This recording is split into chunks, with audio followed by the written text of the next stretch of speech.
Good evening, Annie. Hello, Kate.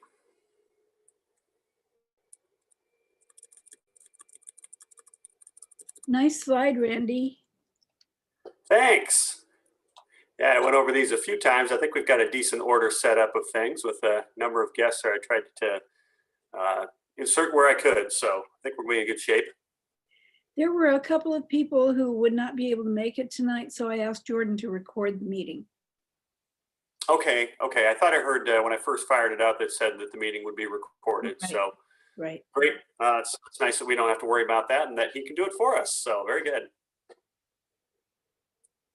Hi, Kate. Are you there in the forest, Kate? Looks like she picked a heck of a spot to be tonight. Yeah.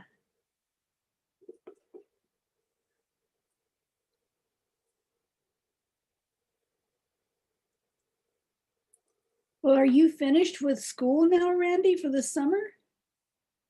Not quite yet. We have one more day tomorrow. My boys finished up this past Friday, but I had today and tomorrow for it. So, but by 3 o'clock tomorrow, I'm done. I'm walking away. So it'll feel good to finally wrap it up. Yeah. Do you have plans for the summer? Yeah, actually, we're going to head to Bend here on Wednesday. And we've got a family reunion from my wife's side that was going to happen last year, but like everything last year, out the window it went. So we're making up for a little lost time. I was actually just finishing the waiver here for what Spencer and I are going to do on Thursday. We're going to go up to Mount Bachelor and do the big zip line that's there. So that should be fun. Oh, And it's going to be hot down there, though. So it'll be nice to be at altitude, I think. you went down there recently, didn't you?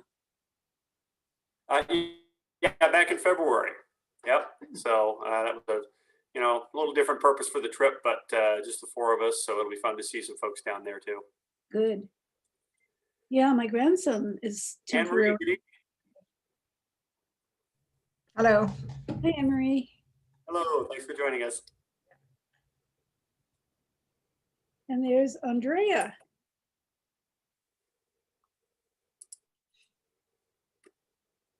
Hi, Andrea. Great. Good evening, Andrea.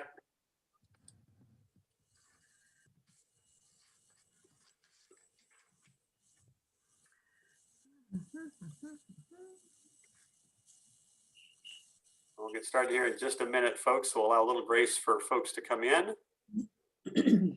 Right. Happy solstice, everybody. Yeah. Yes. Nice feeling for a new year.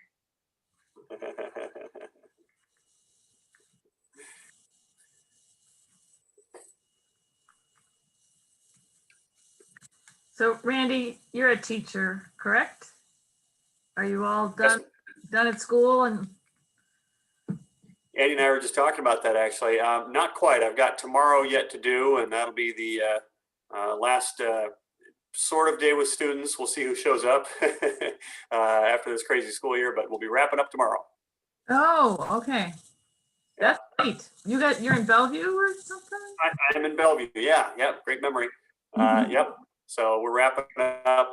Both my boys are done. They finished on Friday, but they're here in Seattle. So yeah, they're on summer break and I'm jealous. So we'll get there soon. All right. Let's see. Checking in here.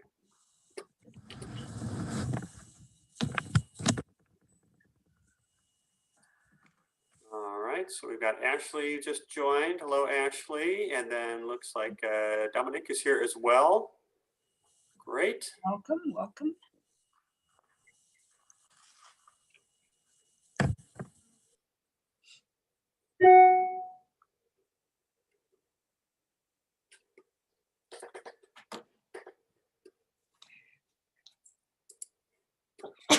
Excuse me. Bless Thank you. Mm-hmm. Okay. There's Susan. Good evening, Susan. Thanks for joining us. Hey, Susan. Hi, sorry, I'm just a few minutes late. I was finishing up a dinner for the family, so. Got it. No worries, Susan. Thank you. Thank you. Thank you for hosting this. Sure thing. Land acknowledgement, Randy? Yeah, and that's one that we can definitely do here to start things off. And I'm happy to leave that unless you'd like to, Annie. No, thanks. You go ahead. Okay. Well, we'll start there. And as we get started this evening, formally, good evening, everyone. Welcome to our June Energy, Environment, and Land Use Caucus meeting here on this warm June day. And as Annie suggested, a great place for us to start is to acknowledge that we are on the ancestral land of the Duwamish tribe, Coast Salish tribes as well. And we acknowledge this historical place as far as our land, certainly throughout the 34th Legislative District. We appreciate that certainly. And it's one that we very much take to heart anytime we convene for the energy, environment, and land use piece. We remember that the original stewards of this land were of those people, and we attempt to follow their model and their leadership here in little ways as much as we can to learn from the past so that we may engineer a better future. Okay, briefly done then. And as we take a look at the agenda for tonight, I'll bring that here for us to see. We can see a little bit there that we're going to have several guests this evening, and we're pleased to welcome, as he's able to arrive here in just a moment, welcome back a familiar face, 34th LD Representative Joe Fitzgibbon, and we'll get the chance to hear from him there. There he is, Representative Fitzgibbon. Thanks for joining us tonight. We look forward to hearing from you and all your great work that you've been up to. And also we'll be welcoming Na Cook. I believe I have the pronunciation on that correct. I'm sure she'll help me with it. From Highland High School's Green Team, and Dr. Anne-Marie Dooley from Washington Physicians for Social Responsibility. Good evening. And then finally, Noemi Maxwell, a volunteer tree steward who has a request of us that we'll get to a little later on in the evening here. So let's take a look a bit, and we want to respect Representative Fitzgibbon's time. We know it's a busy piece here with that, so we'll be kicking off there directly with it. And going forward there, we will have time for good of the order at 8 o'clock, and then no later than 8:30. Earlier, we'll see how good of the order goes. We'll be wrapping it up and aiming for our meeting for next month in July. Time is passing quickly, to be sure. Wow. All right, Representative Fitzgibbon, thanks again for joining us here this evening. You have had a busy few months, to say the least, since we last saw you. I very much appreciate you coming back here to talk to us tonight, and it has been a productive legislative session. I seem to recall that there was the promise that the session would be very limited because it would be a virtual session and that there just would only be a few bills considered, I think was the scuttlebutt back in January. But you certainly helped prove us wrong. So I want to give you the opportunity to talk to everyone here tonight. We have questions from guests, including Na and Anne-Marie here, that we'll turn to them for in a few minutes. And then we'll take questions from caucus members, including the first one that you see on screen. But we can address those here after you have the chance to just talk to your constituents and dig in a little bit with us. So, Joe, they're all yours. Thank you, Randy, and thanks to my friends and neighbors who care as passionately about stopping climate change as I do. We did have a very productive session, and it was we did pass fewer bills overall than we normally do in a long legislative session because of the pandemic and the remote format. But House Democrats identified stop fighting the climate crisis as one of our 4 core caucus priorities at the start of this session, and I'm really happy to report that we lived up to that commitment. 2 years ago, after the 2019 session, when we had really the most productive session on climate change we'd ever had up to that point, including the passage of the 100% clean electricity law, a clean buildings law, appliance energy efficiency standards, and our first state law on hydrofluorocarbons. My line after that session was that we needed to have a lot more sessions that were as productive as 2019 if we were going to be able to say that we were doing what the climate crisis called for in terms of our state response. I'm happy that in the 2021 session we surpassed the 2019 benchmark that original breakthrough session set for us in a couple of big ways. One is we passed, and I've talked with you all before about the clean fuel standard policy demanding that producers of transportation fuels reduce pollution from those fuels use over time, policy already in place in Oregon, British Columbia, and California. So finally, we have a sector-specific policy in place in the most polluting sector of Washington State, Washington State's economy, which is the transportation sector. So that was long overdue. We had to make a couple compromises with the Senate, which I wasn't thrilled about, but which were worth it in order to get the policy in place. Unfortunately, we still have a Senate that is just not very strong on climate, but we will hopefully improve that over time. The other big law that we passed was the Climate Commitment Act, which establishes a firm legal cap of Washington's greenhouse gas emissions, lowers that cap over time, and requires large polluters to secure allowances from the state. Many of them will have to buy those allowances from the state in order for the right to emit greenhouse gases into our air. That makes us only the second state after California to have an economy-wide price on carbon. We think our program is better than California's in a number of key ways, which I'm happy to get into in the course of your questions. We had a number of other big laws, including another law of mine on hydrofluorocarbons, transformation of the electric and gas utility regulatory space in a couple ways that will be helpful for the climate. Some significant steps forward on reducing plastic pollution, a big new step on environmental justice.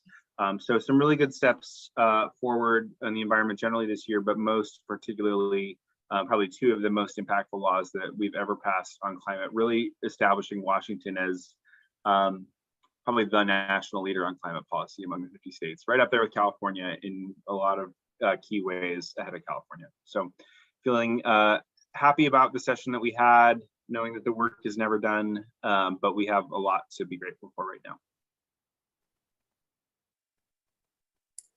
Absolutely. Well, thank you for that great summary. And we want to give the chance to hear from two of our guests here tonight who kind of had questions related to your work, and then we'll dig in, as you suggested, into some of the finer details from the questions that come from our caucus members. Anne-Marie, I obviously see you there with that, and I wanted to give you the chance to talk to the representative here briefly about the issue you're passionate about, and perhaps lead us into that. So we'll give you the floor here for a moment to talk to Joe, and we can learn a bit from you.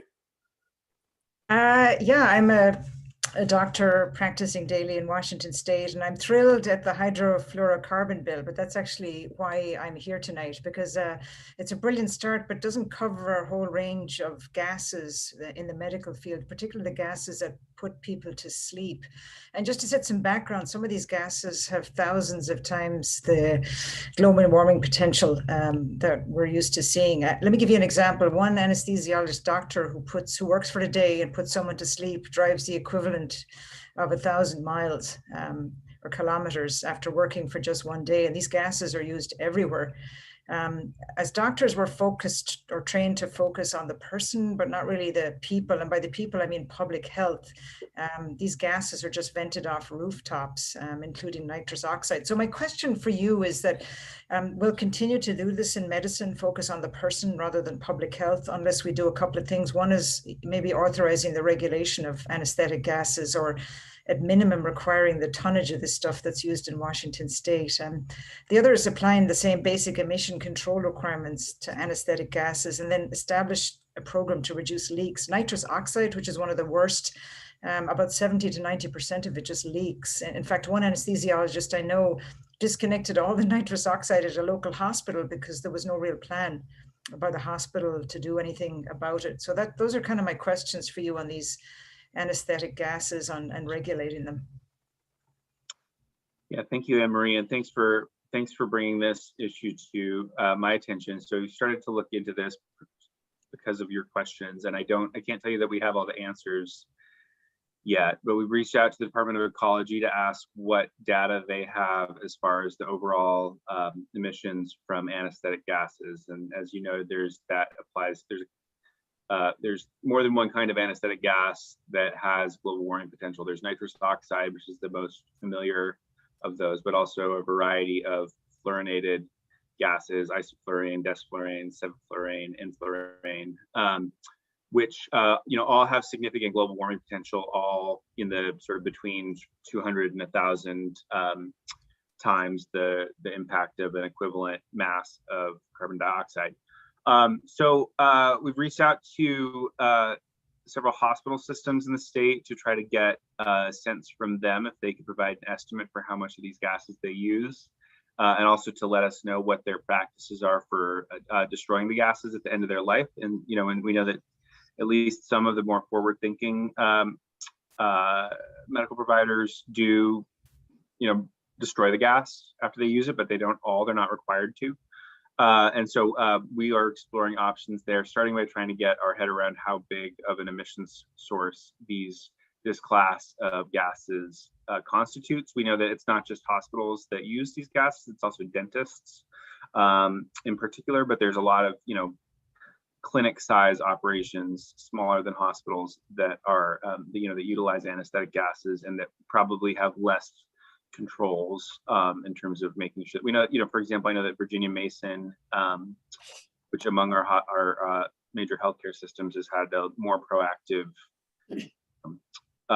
approach to climate issues, generally, including with regard to these anesthetic gases. I know that they've been more proactive in trying to shift away from gases with high global warming potential, but just in the early stages of trying to get more information about this while we wrap our heads around what kind of legislative response might be productive in the 2022 session.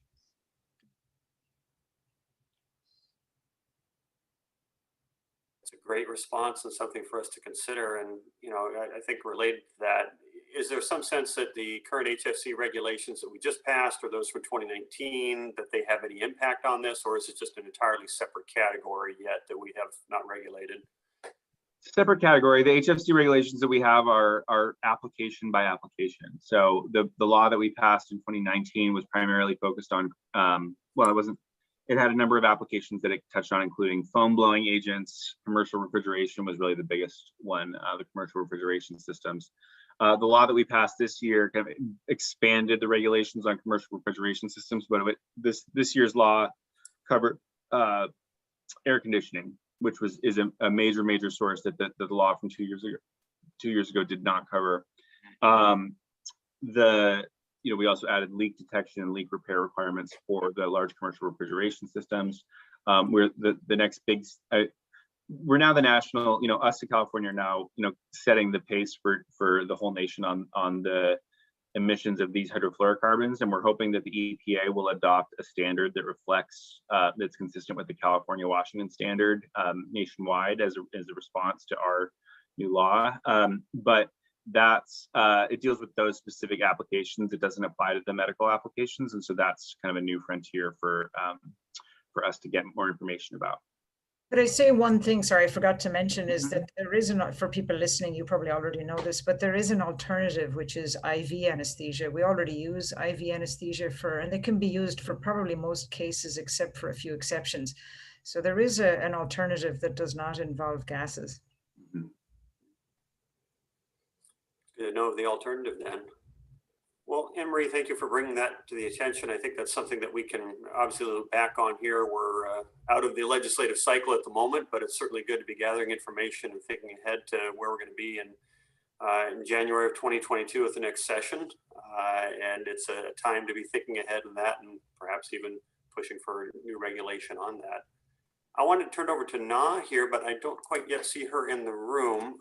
Annie, I might ask if you wouldn't mind reaching out to her to make sure that she's got. I did, and she gets off work at 7:30. She's sorry, but she'll be with us as soon as she can. I think we can potentially loop back. We want to make sure we're respecting Joe's time, certainly with that, but let's see what we can do for it. Well, we'll go ahead with our caucus member questions, and they'll kind of go page by page here. And first, Representative Fitzgibbon, I want to congratulate you on the Clean Fuel Standard, as you were talking about it earlier, because I know that this has been a labor of love over many years just to get to this point. You mentioned some pieces that you're obviously thrilled about in its passage, but also some that you feel like the Senate may have made some decisions about that aren't necessarily your preference with it. So can you help us a little bit understand how this bill will reshape transportation in Washington State? And maybe in addition to the concerns you have about the Senate's work to alter it a bit, your thoughts about Governor Inslee's decision to use his line item veto on this bill, which seemed to stir up a little bit there. Sure. Yeah, a lot of elements of that question. So I'll take them one by one. The change made by the Senate that was most harmful, well, really two. One, they slow down the implementation of the standard. So the bill that we passed out of the House the last 3 years required a 10% reduction in the greenhouse gas intensity of fuels by 2028 and a 20% reduction by 2035. The Senate made that very weak. They made a 10% reduction by 2030 and then no 20% reduction. We said that was not, we would not accept that. We would not accept a 10% only law. Finally, we were able to reach a compromise with them for a 10% reduction by 2031 and a 20% reduction by 2038. I just believe that that's too slow, that our climate calls for us to act with more urgency than 20. I think, even 20% by 2035 in the original House position, I think is slower than I would like.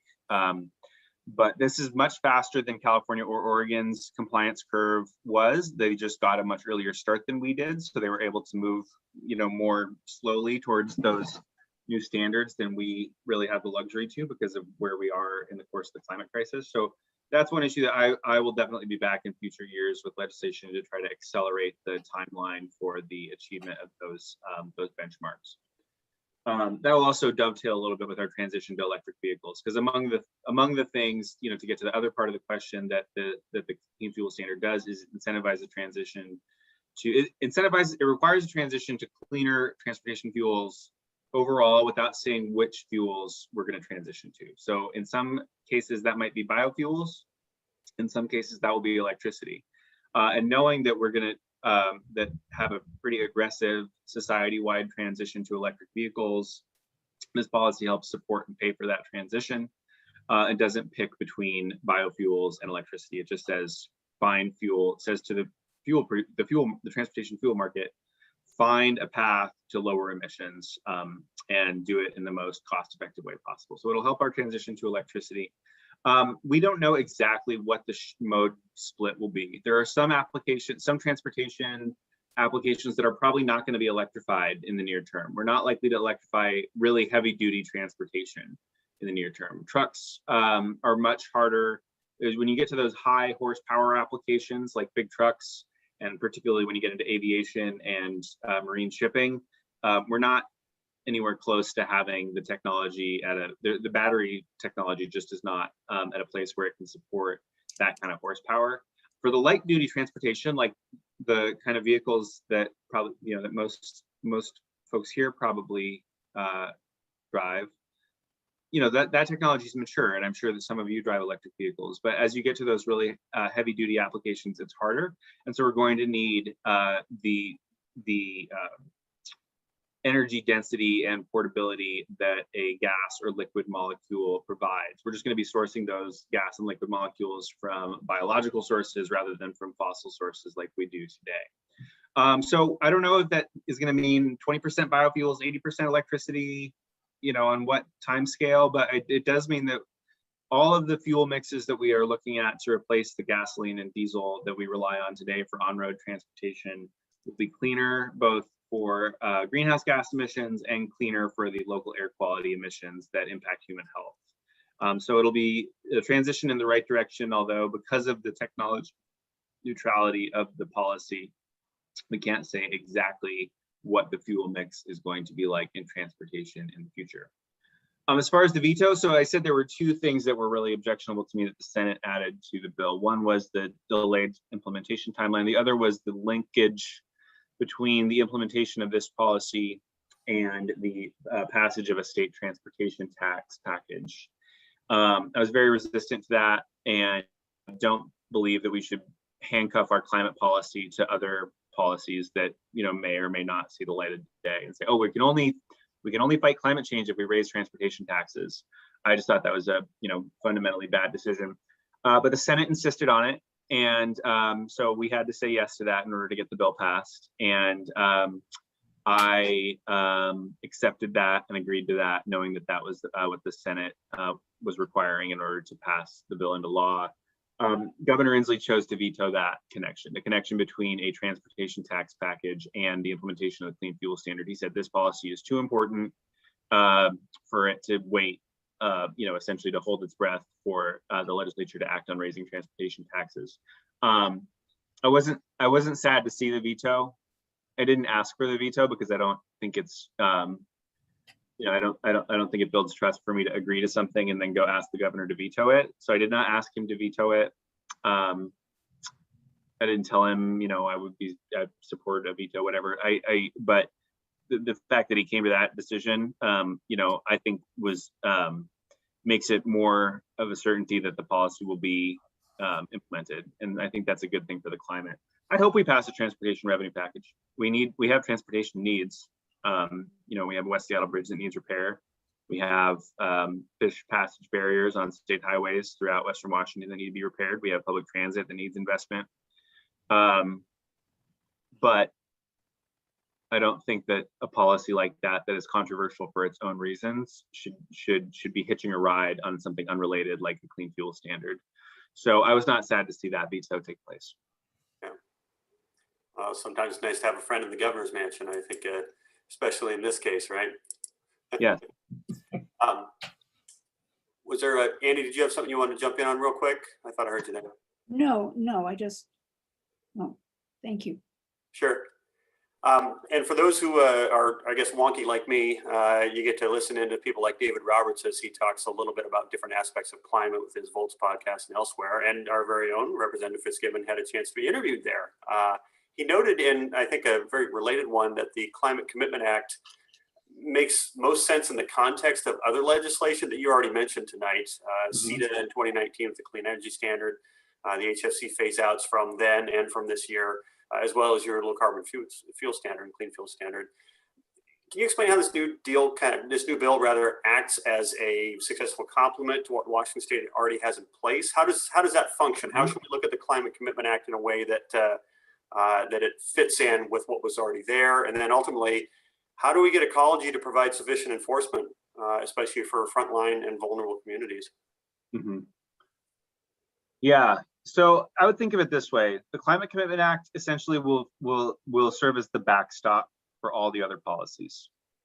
We have a great 100% clean electricity law, the best in the nation, putting us on track to net zero emissions by 2030 and completely, not even net zero, but just zero by 2045, and no coal by 2025. We have a great commercial building energy efficiency law. We have the clean fuel standard. We have great appliance efficiency standards. We have specific policies on super pollutants like hydrofluorocarbons. The Climate Commitment Act is the backstop that says, to whatever degree those sector-specific policies are not sufficiently reducing pollution to attain our state greenhouse gas reduction goals, the cap will come down and make sure that we achieve those reductions.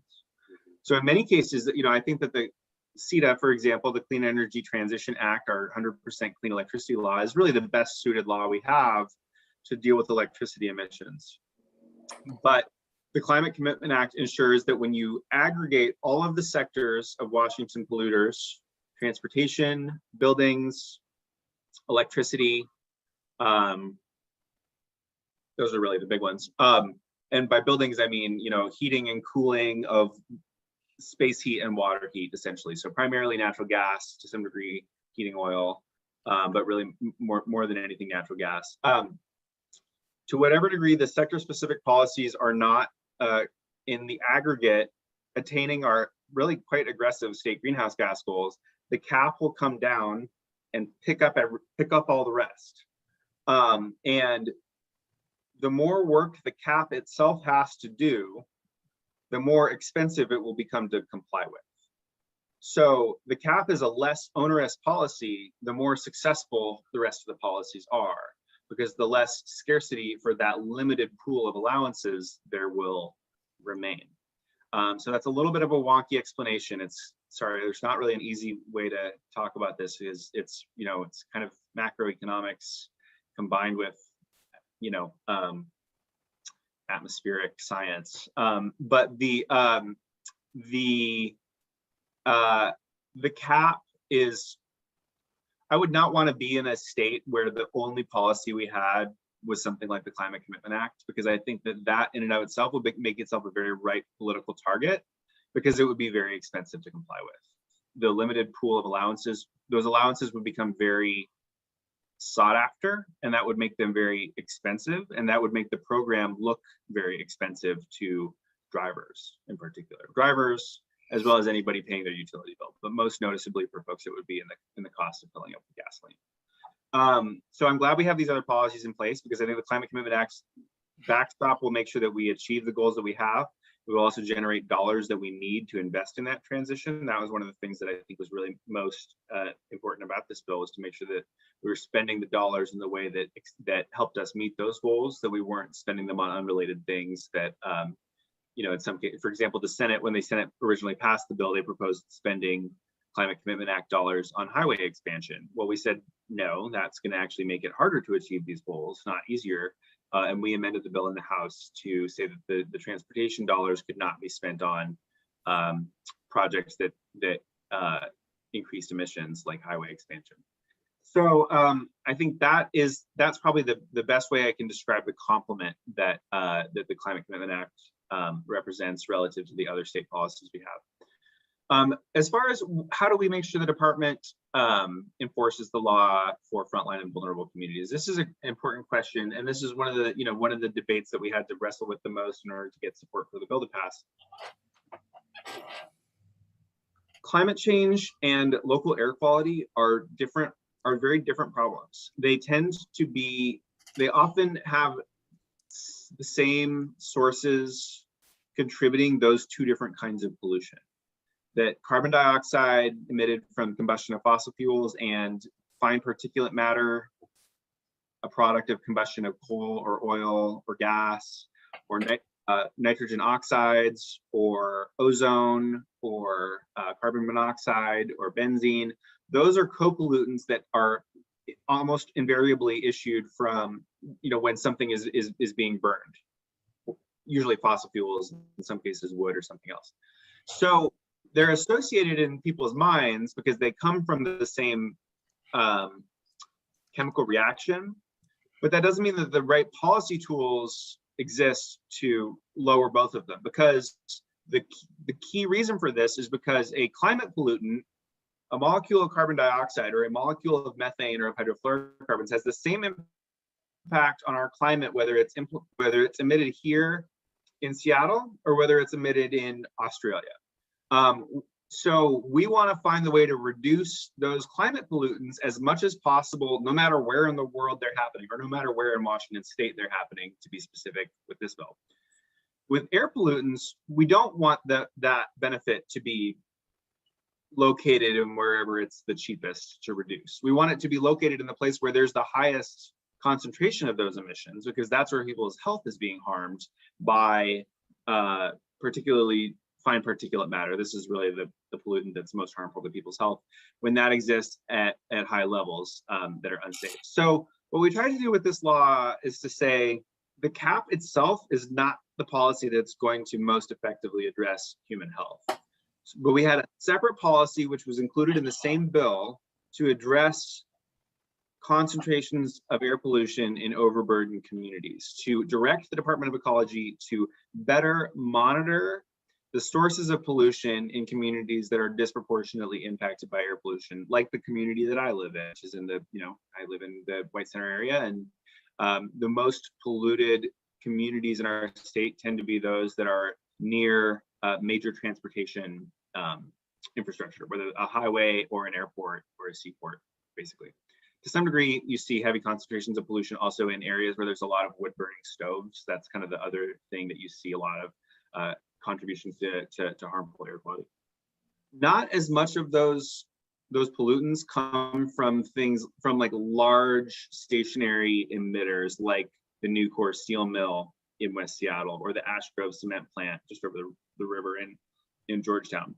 Those are major sources of greenhouse gas emissions. They're not as big of sources of things like particulate matter as, say, I-5 is. I'm be much happier living next to the Nucor steel mill than I would living next to I-5 in terms of my, what the impacts on my health or the health of those around me would be. So we're requiring better monitoring in those areas so that we can better utilize the existing State Clean Air Act, which is a very powerful tool, and which, I think ecology would be one of the first to admit they've underutilized in protecting overburdened communities, in part because we just haven't had enough data from those overburdened communities about what pollutants are existing at unsafe levels and what the sources of those pollutants are. So it's a big step forward. It's a very big step forward for getting to the bottom of and finding solutions for air quality in overburdened communities. But it's going to require many, neighbors to engage with ecology and engage with the local clean air agencies. In our area, it's the Puget Sound Clean Air Agency, to make sure that they're actually utilizing the tools that they were provided with this law.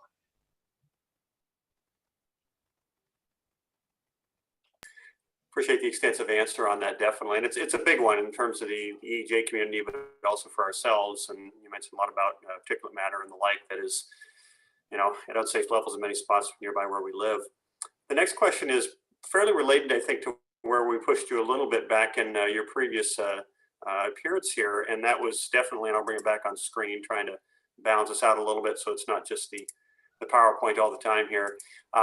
But it's Washington Strong, which was kind of the elephant in the room for a lot of us in terms of the legislative session. Many of us pushed for that. But ultimately, a decision was made as far as strategy that amending perhaps the Climate Commitment Act or to move a little bit in the direction of Washington Strong. And it seemed that became stronger as the session went on because it may have pulled a little bit from other ideas like Washington Strong. So can you help us understand the why behind this decision as opposed to jumping on board with the Washington Strong? Why a Climate Commitment Act that may have improved a bit over the session was the better way to go in terms of this legislative session? Sure. So one of the things that we did after the bill passed out of the Senate and came over to my committee in the House is we pulled language from the various Washington Strong proposals dealing with how all of that money that would have been generated through the carbon tax proposed in those bills would have been spent. Instead, because they had a more expansive list of projects that dollars generated from that carbon tax to be spent on than the Climate Commitment Act had when it passed out of the Senate. And we, in consultation with the sponsors of that law, said, do you mind if we just take your language? And they said, of course, no. Like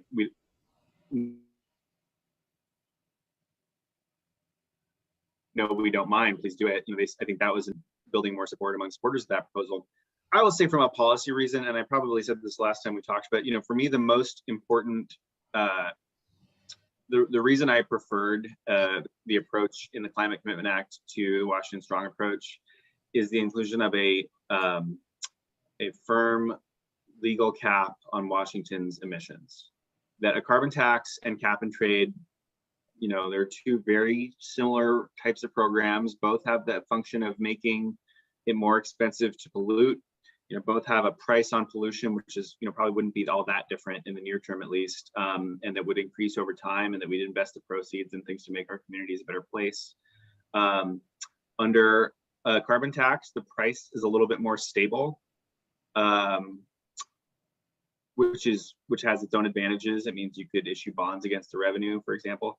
Under a cap and trade program, the price of an allowance to emit a ton of CO2 is a little more volatile. But the trade-off you get for that is that we know that we're going to achieve the cap. We know that we're not going to emit more than that. And under a carbon tax, if emitters were willing to pay enough money, there's no guarantee that we actually reduce emissions as much as we said we would. So from a policy standpoint, that was my reason for preferring that. Although the political reason is that the Senate, which is a challenging chamber that has not historically been very supportive of climate, the fact that they were able to pass a bill out meant that was the one we were going to do. And if the Senate had passed Washington Strong out, we would have gotten that one out of the House as well, because we have to operate relative to what the narrowest bottleneck in the legislative process, which tends to be the Senate, will accommodate. Well, a couple of my learnings, just as an aside on that quickly before the next question, was that since passage of the CCA, that you have a couple things that were interesting. One of which is that, that cap that got so much scrutiny in a lot of the run up to this, that it's going to be too much like California, that you'll have bogus allowances and the like that people can put in for offsets, and that will make kind of a mockery of this. you had clear language in the CCA to prevent that from happening. Things have to exist under the cap. In fact, we have a firmer cap than what California has. So that's certainly something that to be applauded for your efforts. I think the legislative efforts for that. And then the other part where it's going to be collared, where you'll have variance in price, but there's kind of a floor and a ceiling to that price as well, which in many ways does make it operate more like a carbon tax. So that was interesting to kind of learn that subsequently, not something I was aware of when we last spoke, but brings a little bit the best of both worlds, perhaps, to what you were just talking about. Yeah, and truth be told, that's most carbon taxes have elements of cap and trade, and most cap and trade programs have elements of a carbon tax. They don't tend to be as different as sort of some of the strongest partisans on both sides make them out to be. They're tools that are in practice quite similar. Good to know. Okay, watching the clock here, I don't want to take too much more of your time this evening, but we do have a couple more questions if we can get to those. This one, Annie, if you want to read this one out, I know you sent this one in for us earlier, so go ahead. Okay. Did all the climate and environmental bills passed by the legislature get signed into law by Governor Inslee? I think we've touched on this a little bit. And which bill that didn't pass was your greatest disappointment? Sure, I'll try to answer this quick because I know there's more questions. Yeah, everything that we passed that was important for the environment or the climate, the governor signed. He did section vetoes of several of those bills, none of which I really disagreed with. I mean, there was one that got some attention around a goal that the state moved to all electric vehicles by 2030 for some sort of convoluted legal reasons that could have actually set back efforts that we already have underway to transition to electric vehicles, because it could have jeopardized California's existing laws under the Federal Clean Air Act, as well as so the governor vetoed that, and that got some headlines, but I don't think he was wrong to do that, and it doesn't have any substantive effect because it was only a goal. It was a goal that could have potentially jeopardized some actual policy that was already on the books. But he didn't veto any laws in their entirety that were good climate or environmental laws. Probably the one law that didn't make it through the legislature that I was most disappointed by, and that I hope that we will get done early in the next session, is law integrating climate change into the State Growth Management Act and requiring that that large cities and counties use their land use plans to reduce greenhouse gas emissions. And that's something that I hope we will get done next year. Moving on quickly then to 5 and 6, which are somewhat related. It might be a little bit forward-looking, but your hopes or goals for climate legislation in the next session. You just mentioned one in terms of Growth Management Act. And then perhaps something, and this was certainly new learning to me, about recent news suggests that bottom trawling of ocean fishing beds releases more stored carbon than air transportation. Is there something that Washington State can do to prohibit this practice in our coastal waters? So entirely new area for me. I leave it to you for your knowledge base on it. Mm-hmm.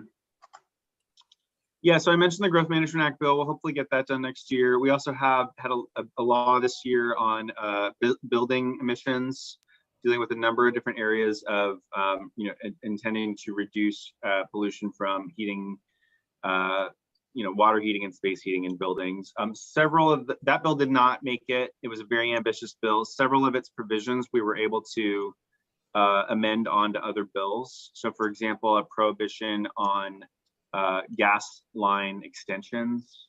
That one is likely to be adopted by the State Utilities and Transportation Commission in the near future, as well as directing the Utilities and Transportation Commission to basically do a study of how the gas utility, all the gas utilities can achieve our state greenhouse gas goals, which we think is going to pretty clearly say that we just need to phase out the use of natural gas. So those are some provisions that did survive. Some of the other provisions of that buildings bill we're going to have to come back to, including, for example, expanding upon our existing commercial building energy performance standard, allowing local governments to adopt stronger local energy codes, things like that. Another area that we're going to have, I think, a considerable focus on next year, because we do need some of these laws. We need the Climate Commitment Act, we need the Clean Fuel Standard to have a little bit of time to be implemented before we pass new laws over the top of them. So I think we will probably catch our breath a little bit on the fossil fuel CO2 space and look at some of the other gases that contribute to climate change, particularly methane. So we've talked about hydrofluorocarbons. Methane is sort of the number 2 greenhouse gas behind carbon dioxide. There's several major sources of it in our state. The biggest is agriculture, but also landfills, wastewater treatment plants, and gas pipelines that leak. So we'll be looking at each one of those 4 sources and figuring out what policies can we have to ensure, for example, that all methane coming off of a landfill is being captured and cleaned up and used as renewable natural gas. Same with the wastewater treatment plants. One thing we can all do to help with that is to make sure that we're composting as much as possible and not throwing organic waste into the trash. But so those are some of the areas that that I think we're going to have a real focus on in 2022. Oh, and then I'm sorry, that trawlers, that's a new issue for me. I'm not familiar with the new science on trawling of ocean fishing beds. Certainly, can see why we wouldn't want that for other reasons, for biodiversity reasons. We did pass a law this year banning seabed mining in Washington state waters. There's no seabed mining currently happening in Washington. This was really a preventative measure. But we know how we have less science about what goes on in the ocean bed than we do on land. And I'd be happy to learn more about what, whether there's trawling going on in Washington's coastal waters that we have jurisdiction over. We don't have a lot. There's not a lot of the. There's certainly not trawling in Puget Sound. Maybe there's some on the outer coast, but we don't have jurisdiction over very much of the ocean on the outer coast. So I would want to learn more about what the scope of that problem is before saying that there's a state legislative solution. See what we can dig up for you on that. Great. And then I think the last couple of our questions for you here this evening, solar power purchase agreements would be a way for investors to fund big installations on other people's properties, such as schools and other large buildings. This actually ties to, I think, a little bit what Na is talking about, if she's able to join us. And then multifamily and single family residential buildings, what more needs to be done to incentivize weatherization, electrification, and yes, solarization? Does the Climate Commitment Act provide sufficient disincentive for using natural gas in residences? So there's several pieces that kind of work together, I think, for these two. Mm-hmm. We'll give it a go. Yeah, I mean, I think I have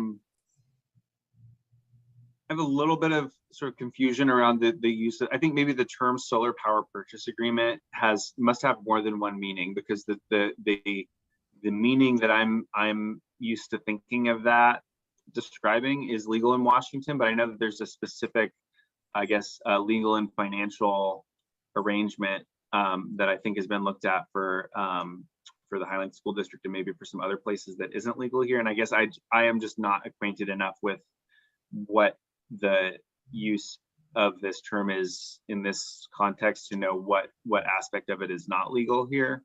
And that's something that I know Annie and I have talked about, and that I just need to sort of understand what I'm misunderstanding in terms of what aspect of that isn't legal.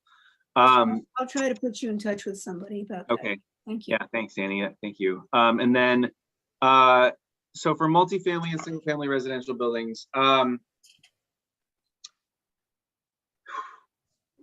could talk about this for a long time. I'll say a couple things. One, new buildings in Washington State are quite efficient. We have a very aggressive energy code that we hear a whole lot of grumbling is too nice of a word for it, from home builders about the expense that adds to the cost of construction. I'm not super sympathetic to that, but I will say that we have very strong energy codes, and a brand new building in our state is pretty efficient. The problem is that most buildings are not new. Most buildings have been around for some period of time. I know that I live in a home that is being remodeled right now, but it was originally built in the 40s, and my folks live in a house built in the 50s. And most of the residential housing stock in our state is not up to the current energy code because it's been around for a while. So the challenge of what do we do to make it weatherize is like, what money is going to fund the retrofitting of existing buildings? I think the Climate Commitment Act is going to, be a significant revenue stream to help pay for that sort of thing. in the future that we will have dedicated money to retrofit people's homes so that they can, probably starting with people who are lower income and who most need the financial assistance. That's great. Obviously, electrification is going to be a part of that. I think we're going to be at a point in the very near future. In fact, the state energy code is going to require all electric buildings probably by about 2030. And the debate in the legislature is how much can we accelerate that? Like how much can we move up that 2030 to, sometime sooner than that. We are going to have all electric buildings, but then the challenge is we're going to have all this expensive infrastructure in the ground that the gas utilities are going to want people to keep paying for, even as people start to disconnect from that system and stop paying for it. So there's going to be a stranded asset problem, which is we have to be really proactive about that in order to keep the poorest people in our state from being the ones who are left on the hook for maintaining a gas system that wealthier people have been able to disconnect from. So that's really, the central question around that building emissions bill that I mentioned a minute ago, is how do we plan for the electrification of as many applications as possible without leaving as stranded assets that that the people who are still on the system are getting gouged in order to maintain, as well as how do we make sure there's enough electricity to pay for all that, because we're going to be electrifying transportation as people drive electric cars, and we're going to be electrifying buildings as people use more heat pumps for water heating and space heating. So we're going to need more electricity, and that's a challenge too, because even though we're having a 100% clean electricity law, that's going to mean a lot of new wind and solar, and it also means that we're going to have a lot of new transmission lines, because most of the places where we can get that electricity from are either in eastern Washington, Montana, or Wyoming, where there's lots of wind and lots of sun. So we're going to have to get that electricity to western Washington, where all of the demand is, and that's a challenge. So none of these, these are all, we've got plenty to work on. We have plenty to keep us busy over the next few years. Absolutely. Well, and thank you for your responses to all those questions. We asked quite a lot of you here this evening. And perhaps before you sign off, I know that Na has joined us here, and we want to welcome her. I know that she perhaps had a moment where she wanted to at least say hello to you. And Na, if you'd like to kind of address the representative before he has to head on with his evening, we'll give you a second to it. Okay, thank you so much. Hi, I'm Nyao Cook, and I'm the former president of Highline High School Environmental Club, and I'm doing this solar project for Highline High School, which we hope to install a 100 kilowatts solar system on the roof of the newly constructed Highline High School's building. And right now we're at the stage where we're trying to reach out to Rosie Eads from the district, the school district, to help us write and submit public and governmental grants. And we're also hoping to meet with Earth Gen, which formerly known as Washington Green School, I believe, to explore like a potential partnership and collaboration to write and submit on private foundation grants.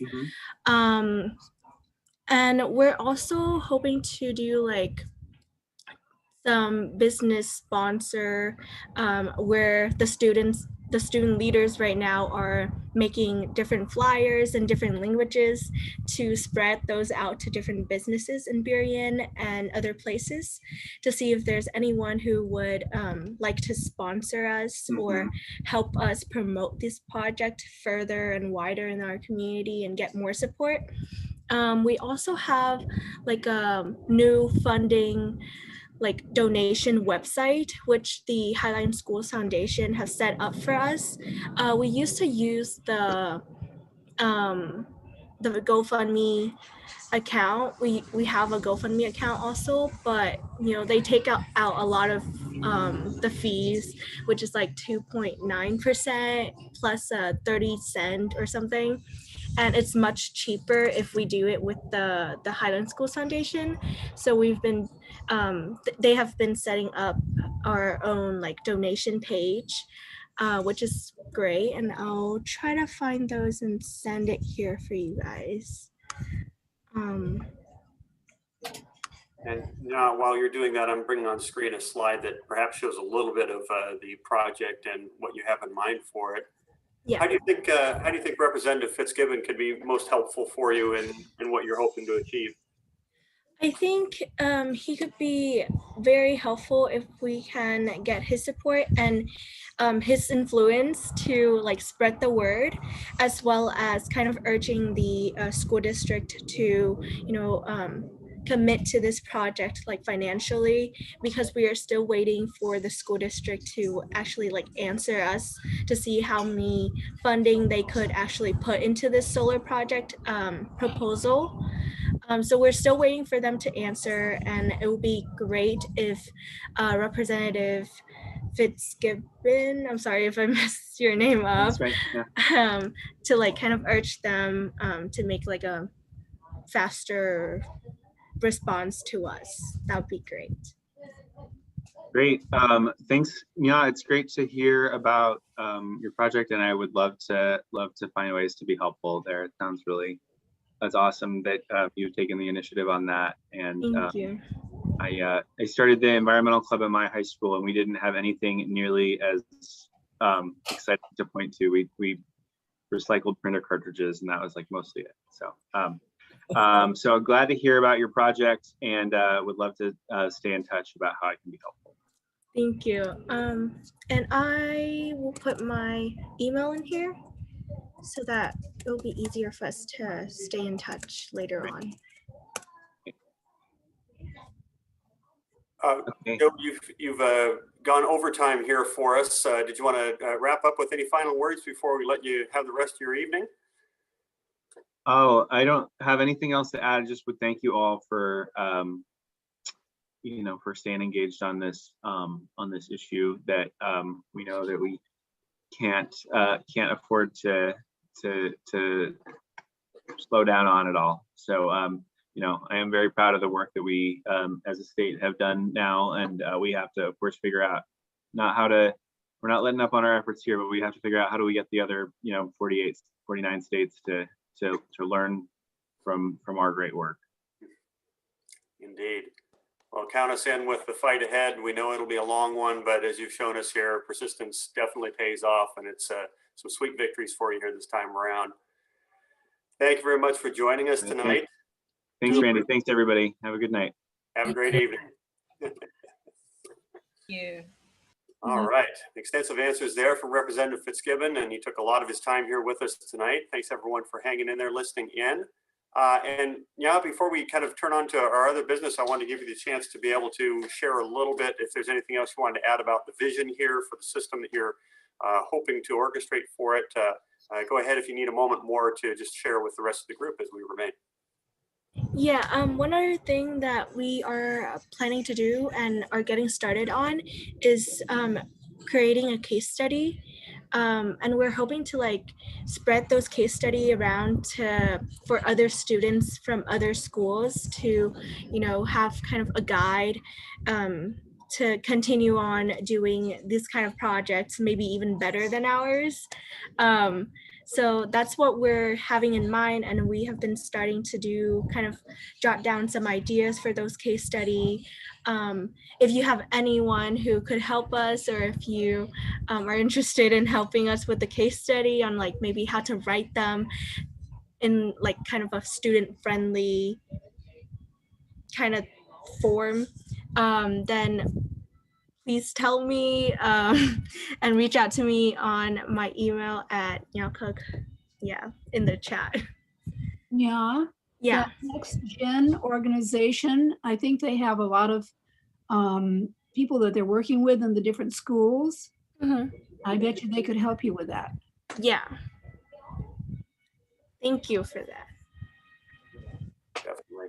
Well, now that we have your contact information, we can certainly encourage our members to dig in there a little bit and reach out to you with ideas or support that they can offer.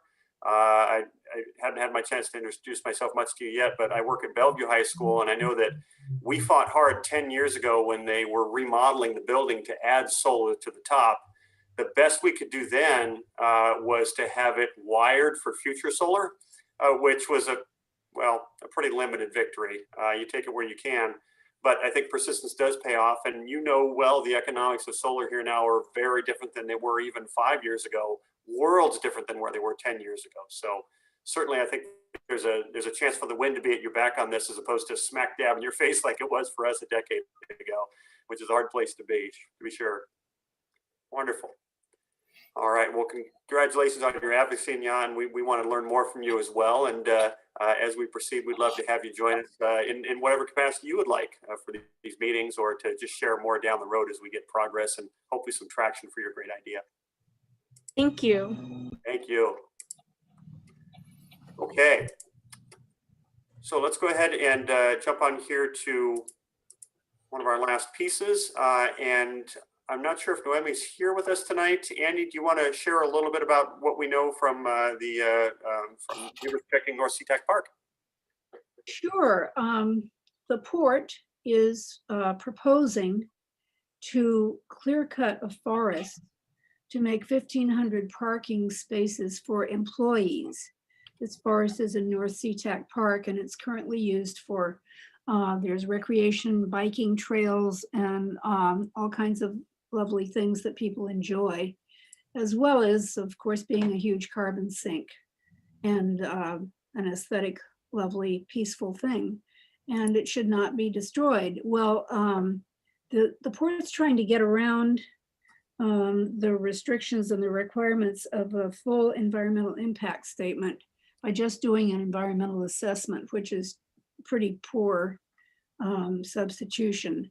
And there's this petition that some of us have signed as individuals.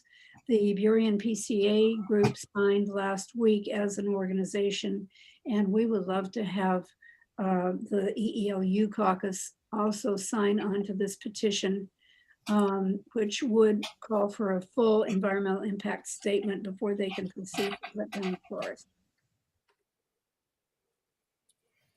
Nice. And I'm just putting the link to the petition. Let me know if I have that right, Annie. I put that into the chat space, www.kctreeequity.org. That's it. Right? Okay.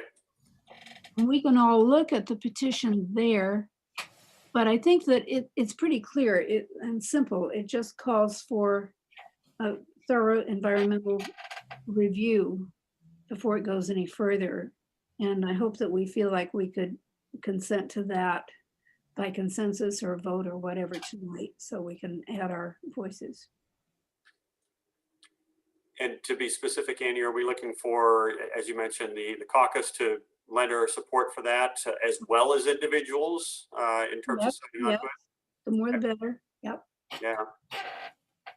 And probably it's going to be best, because I know that we've run into issues in terms of endorsement of anything from the broad organization, but at the very least, putting our names on that, I think that's a slam dunk in my opinion, like you said. So with that link there, hopefully we can at least accomplish that for everyone. Sure. That letter that was sent out by Paul that included Nancy Tosta's information be very interesting if anybody wants more detail.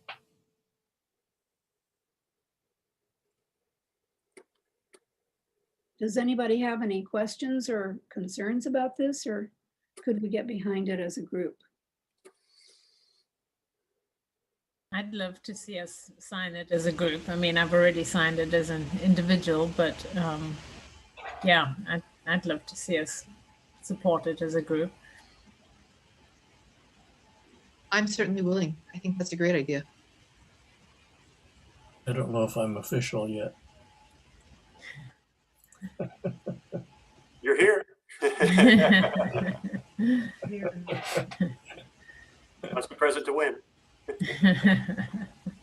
Well, and I certainly don't want to be the one that stands in the way of this, but the only thing that I would come back to is that question of, do we have authority as a member policy caucus to endorse anything beyond what the 34th LD Democrats does? I mean, certainly signing as individuals, that's easy. We've linked that, we have that there. But I think we've run into this a little bit in the past, where getting to that point might be something we want to at least check upstairs with first before it. Andy, do you recall? I mean, we've had some of those conversations a little bit. Seems like the group signed a petition or an endorsement or something a couple of months ago. And limited it just to the caucus. We didn't say we were representing the whole legislative district. That would not be right. Right. But if we limit it just to ourselves, I think the word was that was good. Sounds good to me then. Great. Is there a way to bring it up to the whole 34th and explain to them, and maybe the whole Right. 34th would want to do that? It's a very time-consuming process, and I think we probably have the time in this case. So we could act as ourselves tonight and also bring it up to the whole. They go to the endorsement committee, yeah, and they would. I mean, we've already had our June meeting. We have the endorsements committee is going to be busy for July already with some of the different candidates we can get to. So it'd be an August, possibly September thing, probably. Bunny person, right? Bunny? Bunny Hatcher, yep. Bunny Hatcher, yeah. And usually it goes to the board first, and then if they approve, then they recommend that it be taken to the membership. So yeah, it probably would take a couple of months, but this is going to be a long process with the port, so I think it's worth pursuing. Hopefully. Colleen, could you take it up the ladder? Yeah, I Great. could. Yeah. Wonderful, thank you. Okay. Great. All right. And Well, Randy, do you want me to check if it's okay for us to endorse it as or sign the petition as a group, or do you think it's? I'll do that. I'll just check with Carla. Sure, and I think that's fine, but I do recall that if Annie and I are putting our names on it as co-chairs for that, if we have the consent of the group, but we aren't speaking for the 34th LD Democrats, we're only speaking for this member policy caucus. Right. So, okay. and we're calling for environmental study, we're not calling for the election of any individual, which would be, I think that'd be over our pay grade real quick. Yeah. So, Okay. All great. right. Well, Nice. I'll just let her know that we're doing that. And Sounds good to me. okay, I'll let Noemi know that we did it. Okay. great. Awesome. Okay, and then that brings us to good of the order. It's 8:04, so we're a touch behind, but not too far behind on this warm evening. So we want to make space for any further announcements here from the members and give you the mic with that before we wrap up and move to adjourn.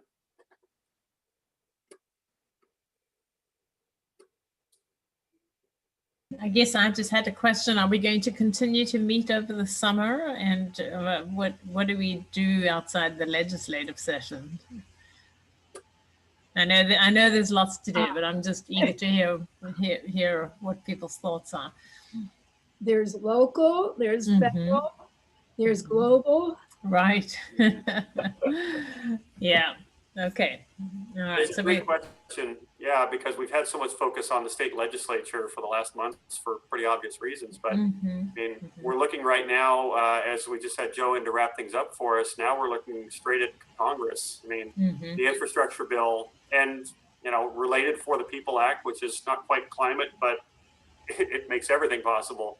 Right. We have so much that's at stake right now, and it relates to climate in many ways. So I think I totally agree with Andy. That's a great space we can dig into here over the summer, because Congress will be working off and on for the next weeks with that. Right.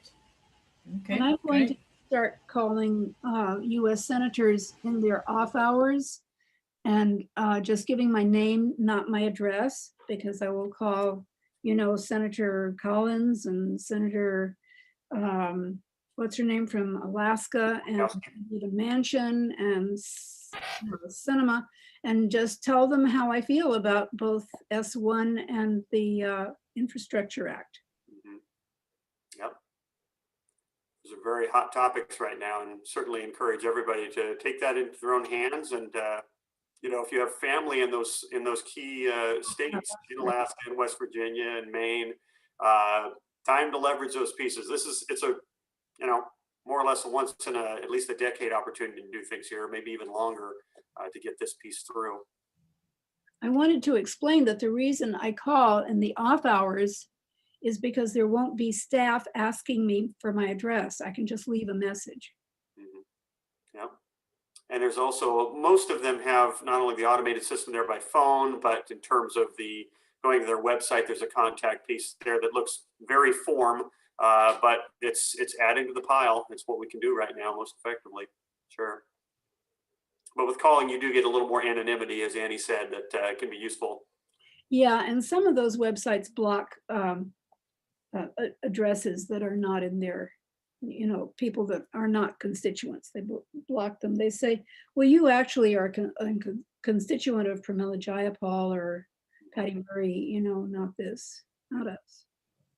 You don't have any moral qualms with that? No, do you? Yes, I do. Okay, then don't do it. Well, I didn't support it anyway. I did have one question. I'm sorry, I have to apologize. I was late to listening to your meeting tonight. I just wanted to ask, did they talk about, when they were talking about solar and going electric, and he was a representative, Richard Gibbon was talking about the transmission lines and things like that, and maintaining it, so forth. Was there any discussion of, and maybe it's because I don't understand solar that well, maybe, was there any discussion about if 75% of your solar is used by residential households, why do you have to have all these extensive transmission lines if everybody had their, you know, their plates, their solar power panels on their house? I'm not sure I'm seeing the need for these long transmission lines. Can someone explain that to me? Yeah, because here in this state, we can't get enough solar just on the rooftops, even to power our own houses. And we're going to be powering charging stations for electric cars and all kinds of other things that are electric. And we just need more. Yeah. More than we can produce from our rooftops. Okay, then I guess I've been misinformed. I was under the impression that solar was much more effective than that. It's effective, but not enough. Yeah. And our needs are going to grow. Yep.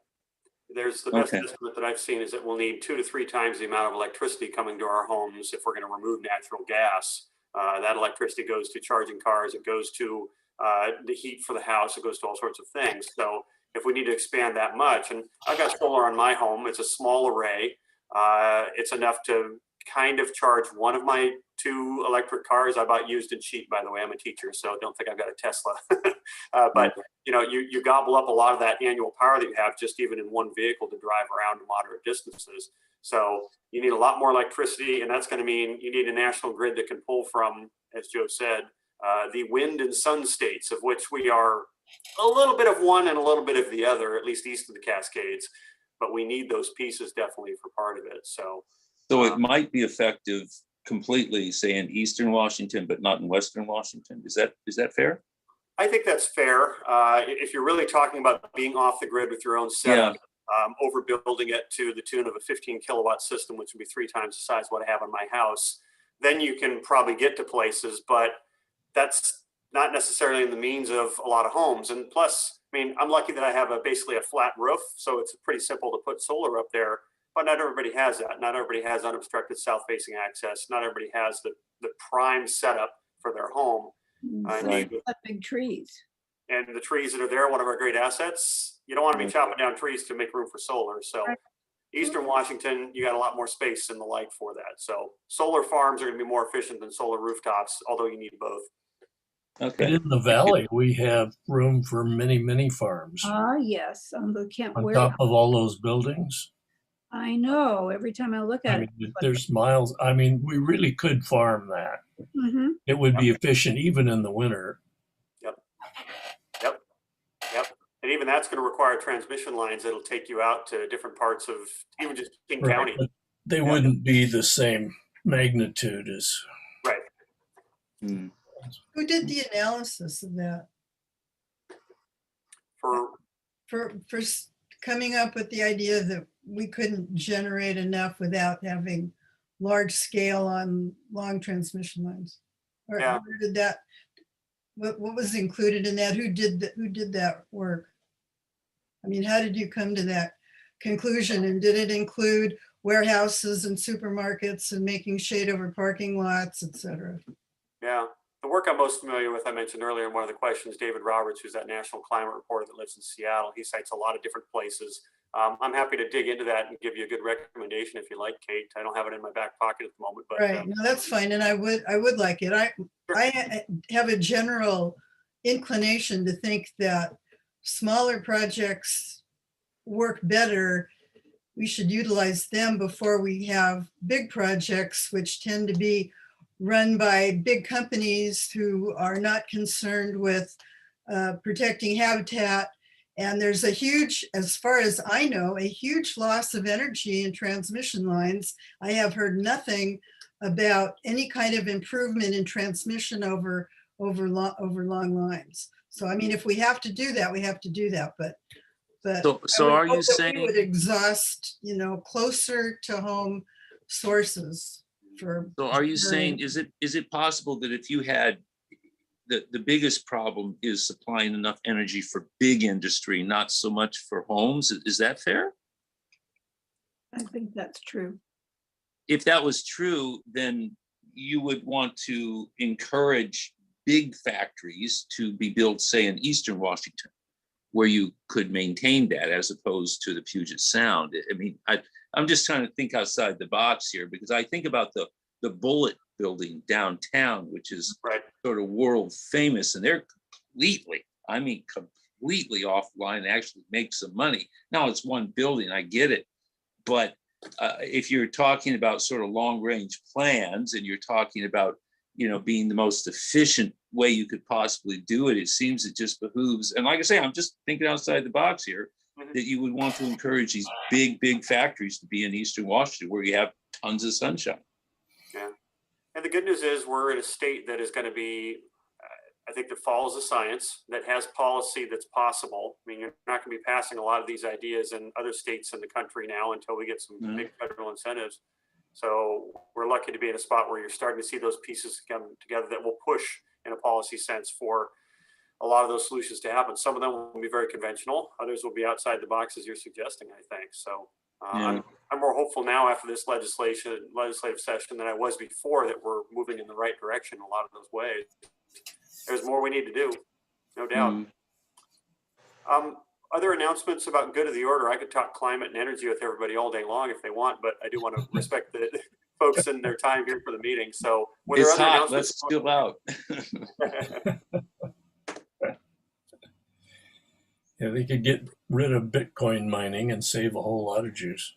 Oh, don't do that. I have Bitcoin. And the Chinese are shutting down Bitcoin, and it's all coming to the United States. I just heard a report on that today. More and more Bitminers will be here in Canada, and less in China, but for various reasons. I just have a quick question. Yeah, Kate. It may have gotten lost in the discussion, but it sounds to me like creating situations that local cities like Burien can utilize to improve our climate, our carbon footprint, haven't been developed and are going to be part of the agenda for next year. No, Is that that's true? what he said. Or did I miss something? I think No, I missed you're something. right. I think that's what Joe said. And I think he was talking about residential. Right. I think that there's a lot of new legislation about commercial and institutional buildings, even retrofitting. Right. He also mentioned enabling cities to have stricter That's what he was talking. regulations. That's But what, that hasn't happened yet, is what I gathered. exactly. So we can't tell Burien, hey, you guys Right. read blah, blah, blah, you get to do this and such. I think that's true. Okay. Not on residential, but on commercial, they do have more say.